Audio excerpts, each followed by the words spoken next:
Polis mengenal pasti 7 pelajar untuk siasatan berhubung kes buli di Asrama Maktab Rendah Sains Mara di Nibong Tebal, Pulau Pinang. Kejadian itu berlaku tahun lalu namun hanya terbongkar setelah video kejadian tular hari ini.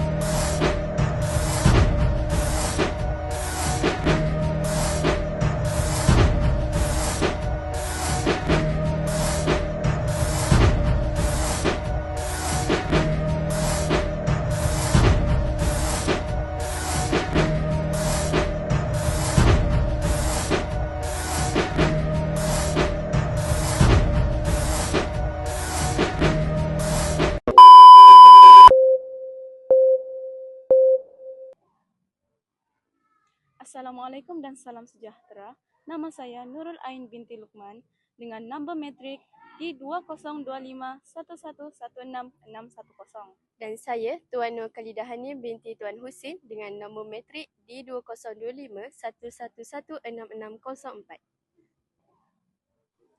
Seterusnya, kami akan membentangkan satu kes delikasi juvenil yang dilaporkan oleh media massa berkaitan dengan kes buli yang melibatkan pelajar MRSM.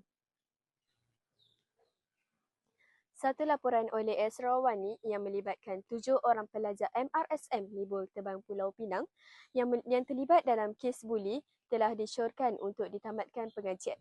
Menurut laporan ini, kes buli ini dianggap serius dan tindakan tegas telah diambil bagi memberi pengajaran serta menjaga keselamatan pelajar lain. Kes ini turut mendapat perhatian masyarakat kerana ia melibatkan institusi pendidikan berasrama penuh. Delinkuensi juvenil merujuk kepada tingkah laku menyimpang atau salah laku yang dilakukan oleh remaja bawah umur. Dalam kes ini, perbuatan buli merupakan satu penyelewengan sosial kerana ia bertentangan dengan nilai moral, norma sosial dan peraturan institusi pendidikan. Antara faktor yang menyebabkan kejadian ini termasuklah pengaruh rakan sebaya, sikap ingin menunjukkan kuasa, serta kurang empati terhadap mangsa. Kesan kejadian ini bukan sahaja menjejaskan mangsa dari segi emosi dan fizikal, malah pelaku juga berisiko dikenakan tindakan undang-undang dan masa depan yang terjejas. Untuk mencegah kejadian ini daripada berlaku sekali lagi, semua pihak haruslah memainkan peranan masing-masing seperti penguatkuasaan disiplin yang tegas, perkhidmatan kaunseling kepada pelajar, serta penerapan nilai murni dan empati dalam kalangan pelajar. Sebagai pelajar, kita haruslah menghormati sesama sendiri dan menjauhi perbuatan buli. Hal ini kerana setiap tindakan mempunyai kesan jangka panjang terhadap diri sendiri dan orang lain. Sebagai kesimpulannya, kes buli pelajar MRSM ini merupakan satu masalah delinkuensi juvenil yang serius. Perbuatan buli ini bukan sahaja menjejaskan mangsa, malah memberi kesan buruk kepada masa depan pelaku dan imej institusi pendidikan.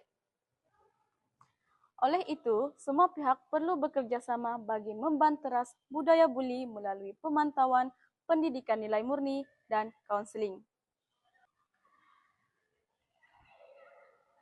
Sekian pembentangan kes delinkuensi juvenil daripada kami. Terima kasih.